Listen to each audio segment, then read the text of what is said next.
So the question that we have in front of us here is y is equal to x squared multiplied by x plus 3.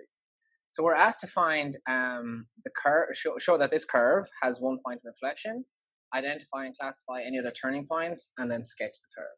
So the question like this is generally going to be a differentiation question because we have a curve and we need to find the points where it's turning, where it's inflecting, etc. With differentiation questions, there are some important things to know. The first of those is that at dy dx, when it's equal to 0, you're able to find a turning point, whether it be a maximum or a minimum. When we have dy dx, if we find a second differential, we know that it's a minimum if it's greater than 0, and we know that it's a maximum if it's less than 0. And then finally, for those, if d squared y dx squared is equal to 0, it means the concavity is undefined, meaning it's actually a point of inflection. It's neither a maximum or a minimum. So I suppose we'll start considering those things. And I'm first going to put in y is equal to x squared, x plus 3. And I'm just going to change that formula very slightly and have it as x cubed plus 3x squared. Now I know I want to find the curve has one point of inflection. So I said that d squared y dx squared, when that's equal to 0, I'm able to find the point of inflection. So I may as well very quickly find dy dx and then subsequently find d squared y dx squared. dy dx is going to be 3x squared plus 6x. And then the second differential of that is going to be 6x squared, 6x plus 6. So I know I'm looking for a point of inflection. So at a point of inflection,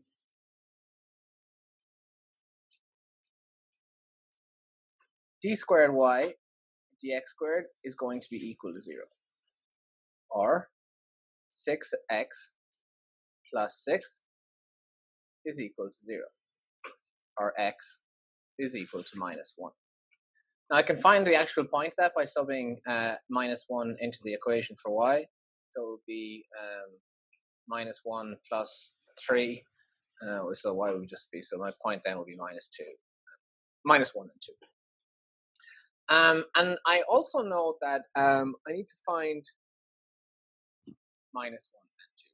So I also now need to find the concavity either before or after. So in order to do that, I need to go back to my dy dx. I need to sub in at x is equal to minus 1.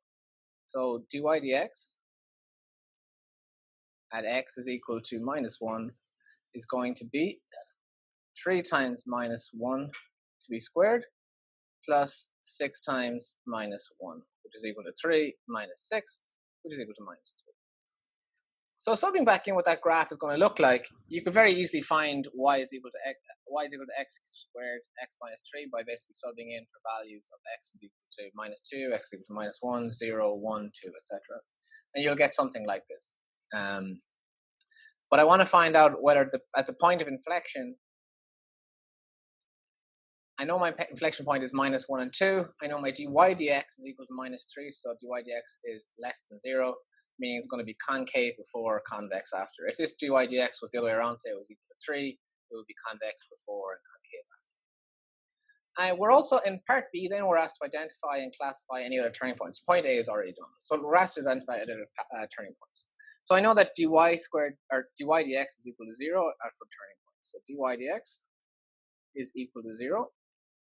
So I'm going to go back and find my dy dx. So it's 3x squared plus 6x is equal to 0, which is the same thing as saying 3x by x plus 2 is equal to 0, which means that I have a value of x is equal to 0 and x is equal to minus 2.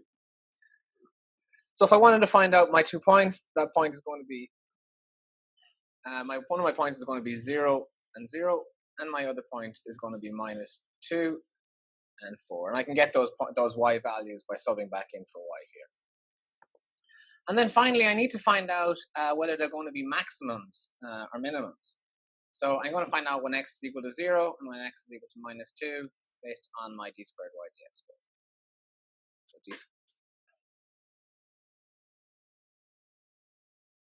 d squared y dx squared at x is equal to 0 is going to be 6 times 0 plus 6, which is equal to 6. And my other one is going to be at d squared y dx squared at x is equal to minus 2. And that's going to be 6 times minus 2 plus 6 is equal to minus 6. So putting them back in, I know that this is going to be my minimum because d squared y dx squared is equal to 6, meaning it's greater than 0. It's going to be a minimum from here. This one's going to be d squared, it was equal to minus 6. It's going to be my maximum because, again, d squared y dx squared is greater than, is less than 0 at a maximum. That's basically it. That would be your question answered. I hope I have made this as easy to follow as possible. Again, my lessons are going to be to try to join the dots on all of these subjects to make it as easy to understand as possible. If you have any questions, please feel free to leave them in the comments below.